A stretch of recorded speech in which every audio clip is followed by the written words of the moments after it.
নিত্য পূজায় কি এমন পরিবর্তন আনলে ঠাকুর একেবারে ছবি থেকে বেরিয়ে এসে ভোগ গ্রহণ করতে বাধ্য হবে?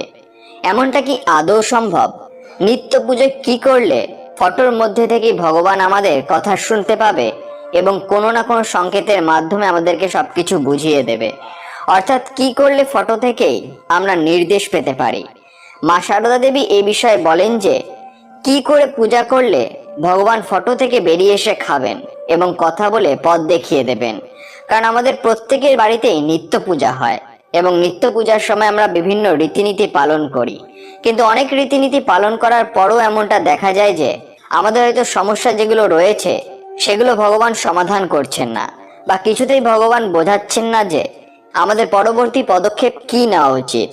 এই বিষয়গুলি অত্যন্ত গুরুত্বপূর্ণ, কারণ যখন আমরা নিত্য পূজা প্রার্থনা করি তখন এটা জরুরি যে আমাদের কথা যাতে ফটোর মাধ্যমে ভগবানের কাছে অবধি পৌঁছায়, এবং সেই রাস্তাটি দেখিয়ে গেছেন স্বয়ং মা সারদা দেবী। কি সেই রাস্তা, সেটাই হলো এই ভিডিওর বিষয়বস্তু। তাই আজকের ভিডিওটি অবশ্যই মনোযোগ সহকারে দেখুন। আমরা যারা ঈশ্বরকে ভালোবাসি, বিশ্বাস করি, বাড়িতে নিত্য পূজা করি, বন্দনা করি, নৈবেদ্য দিই, আরাধনা করি, ভোগ দেই, তাকে মানি, তাদের সাথে কি এরকম কি কখনো ঘটেছে যে নৈবেদ্য দেওয়ার পর ভগবান ফটো থেকে বেরিয়ে এসে সেই ভক্তির সেবা করেছেন, কিংবা ভক্তের সঙ্গে কথা বলেছেন, বা ফটোর মাধ্যমে কোনো কিছু সংকেত দিয়ে পরবর্তী পদক্ষেপ কি নেওয়া উচিত সেটা বলে দিয়েছেন? উত্তরটি হবে হয়তো না। কিন্তু সেটি কেন? আমরা তো ভগবানকে ছবিতে আরাধনা করি, ভোগ সেবা করতে দেই, কিন্তু ভগবান কেন এসে সেই ভোগ গ্রহণ করেন না? নৈবেদ্য দেওয়ার মধ্যে কি আমাদের কোথাও ত্রুটি থেকে যায়? বোধহয় থাকে। সেরকমই একটি অসাধারণ প্রশ্ন নিয়ে আজকের এই ভিডিওটি আলোচনা করব, এবং আলোচনাটি হবে মা সারদা দেবীকে নিয়ে। বন্ধুরা, ভিডিওটিতে এগোনোর আগে আপনাদের কাছে একটু অনুরোধ রাখছি। আপনারা যদি এই চ্যানেলে প্রথমবার এসে থাকেন তাহলে অবশ্যই চ্যানেলটি সাবস্ক্রাইব করবেন এবং বেল বাটনটি অন করে দেবেন, যাতে সমস্ত ভিডিওর নোটিফিকেশন আপনার কাছে পৌঁছে যায়। ভিডিওটি দেখে ভালো লাগলে অবশ্যই একটি লাইক করবেন এবং সবাইকে শেয়ার করবেন, যাতে তারাও ভিডিওটি দেখে উপকৃত হয়, এবং কমেন্টে জয় মা সারদা বা জয় শ্রীরামকৃষ্ণ লিখতে ভুলবেন না। এবার এক মনে ভিডিওটি দেখুন।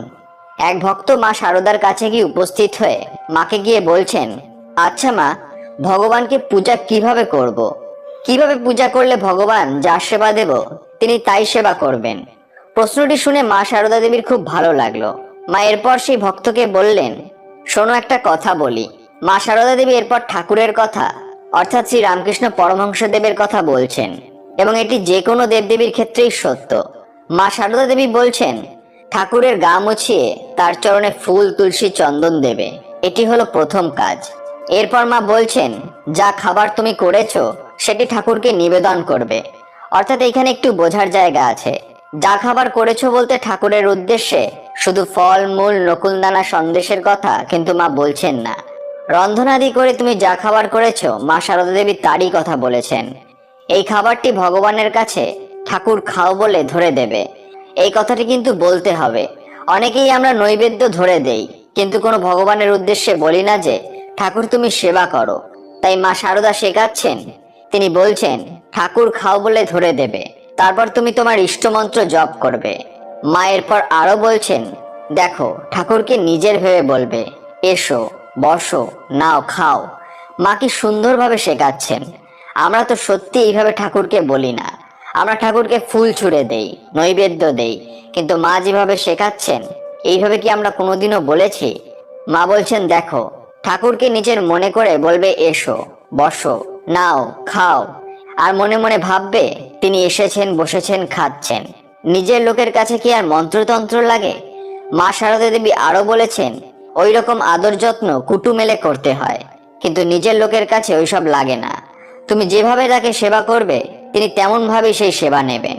এই পূজা দেওয়া সম্পর্কে মা সারদা দেবী কি অসাধারণ শিক্ষা দিচ্ছেন। ভক্তটি প্রশ্ন করেছিল, মা, ঠাকুরকে কিভাবে পূজা দেব? মা তখন বলছেন, ওইসব মন্ত্রতন্ত্র লাগবে না, এবং মা কুটুমের সঙ্গে তুলনা করলেন। ওইসব তো বাড়িতে কুটুম এলে আদর যত্ন করতে হয়। ঠাকুর অর্থাৎ শ্রী রামকৃষ্ণদেব কি আমাদের কুটুম? তিনি তো নিজের লোক, তার ক্ষেত্রে ওইসব মন্ত্রতন্ত্র লাগবে না, শুধু বলতে লাগবে, এসো, বসো, নাও, খাও, ঠিক যেমনটা আমরা আমাদের বাড়িতে নিজেদের লোকেদের সাথে করি। এরপর মা সারদা আবার অসাধারণ একটি কথা বললেন। তিনি বললেন, ছায়া কায়া সমান, যে ছবিতে পূজা করছো সেই ছবি তো তার ছায়া। এই ভাবটা কিন্তু আমাদের অনেকের থাকে না। আমরা শুধুই সেটি ছবি বা ফটো ভাবি, কিন্তু সেটি ভাবলে চলবে না। মা সারদা দেবী বলছেন, ফটো বা ছায়া হলো স্বয়ং ঠাকুরের।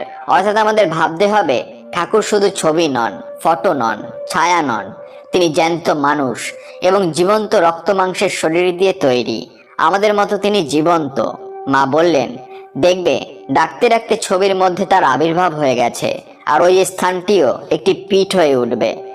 যেমন মা একবার উদ্বোধনের উত্তর দিকের মাঠটি দেখিয়ে বললেন, কেউ তার পূজা দিলে ওই স্থানটিতে তার দৃষ্টি থাকে। এইভাবে মা সারদা ঠাকুরকে পূজা দেওয়ার পদ্ধতি অতি সহজ সরলভাবে বলে দিলেন। আর আমরা এইভাবে যদি ভগবানের পূজা করতে পারি, তাহলে ভগবান অবশ্যই ছবি থেকে বেরিয়ে এসে সেবা গ্রহণ করবেন, ভোগ খাবেন, তিনি আমাদের সাথে কথা বলবেন, এবং সেই বাড়িটি অর্থাৎ ওই নির্দিষ্ট ঘরটি হয়ে উঠবে একটি তীর্থস্থান। এই কথা স্বয়ং বললেন মা সারদা দেবী। তো এই ছিল মা সারদা দেবীর বলা কিছু অসাধারণ কথা। এবার চলুন কিছু অনুপ্রেরণামূলক উক্তি শুনে নেওয়া যাক। যখন আপনার জন্ম হয়েছিল তখন আপনি কেঁদেছিলেন, আর বাকি মানুষগুলো তা উদযাপন করেছিল। নিজের জীবনকে এমনভাবে উপভোগ করুন যাতে আপনার মৃত্যুর সময় সবাই কাঁদলেও আপনি তা হাসি মুখে উদযাপন করতে পারেন।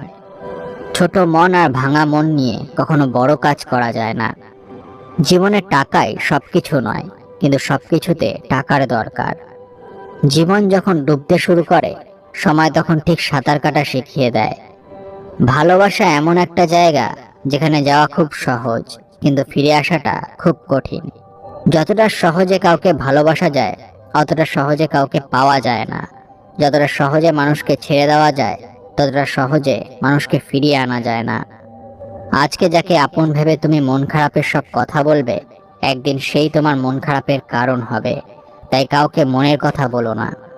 বরফ বালি আর সম্পর্ক যত শক্ত করে ধরে রাখবে, এরা ততই দ্রুত নিঃশব্দে আঙুলের ফাঁক দিয়ে বেরিয়ে যাবে।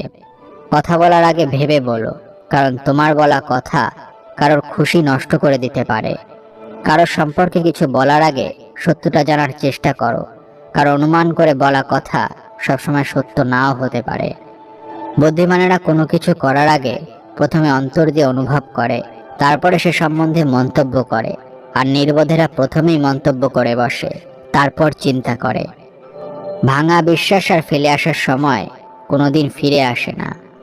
দূর থেকে আমাদের সামনে সকল রাস্তা বন্ধ বলে নজরে আসে, তাই সফলতার রাস্তা আমাদের কাছে তখনই খোলা বলে মনে হবে যখন আমরা সেটা অনেক কাছে অবধি পৌঁছে যাব। অন্যায় করে লজ্জিত না হওয়াটা অনেক বড় অন্যায়।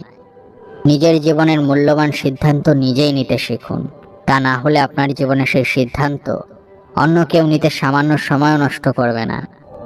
যতক্ষণ আপনি অন্যদের নিজের সমস্যা ও কঠিন পরিস্থিতির জন্য দায়ী বলে মনে করবেন, ততক্ষণ আপনি আপনার সমস্যা কঠিন পরিস্থিতিগুলোকে দূর করতে একদমই পারবেন না। গিভ আপ করার মানে কিন্তু সবসময় এটা না যে আপনি খুব দুর্বল প্রকৃতির। এটার মানে হচ্ছে আপনি অনেক শক্তিশালী এবং অনেক বুদ্ধিমান, যে সেই সব ছেড়ে দিয়ে আগে অগ্রসর হতে চায়। শুধু দাঁড়িয়ে নদী দেখতে থাকলে আপনি কোনোদিনও সেই নদী পার হতে পারবেন না। পার করতে হলে আপনাকে অবশ্যই সঠিক পদক্ষেপ নিতে হবে। উন্নতি এতটাই হয়েছে যে 1000 মাইল দূরে বসে থাকা লোকজনদের আমরা দেখতে পারি আর কথা শুনতে পারি। আর নির্লজ্জ আমরা এতটাই হয়েছে যে আমাদের পাশে বসে থাকা লোকজনের কষ্ট না আমরা দেখতে পারি আর না তো অনুভব করতে পারি। এটাই বাস্তব যে যখন তুমি কোনো ভালো কাজ করবে, তখন তোমাকে কঠিন বিপদের সম্মুখীন হতে হবে। বন্ধুরা, ভিডিওটি দেখে যদি ভালো লাগে তাহলে অবশ্যই একটি লাইক করবেন এবং সবাইকে শেয়ার করবেন যাতে তারাও ভিডিওটি দেখে উপকৃত হয়।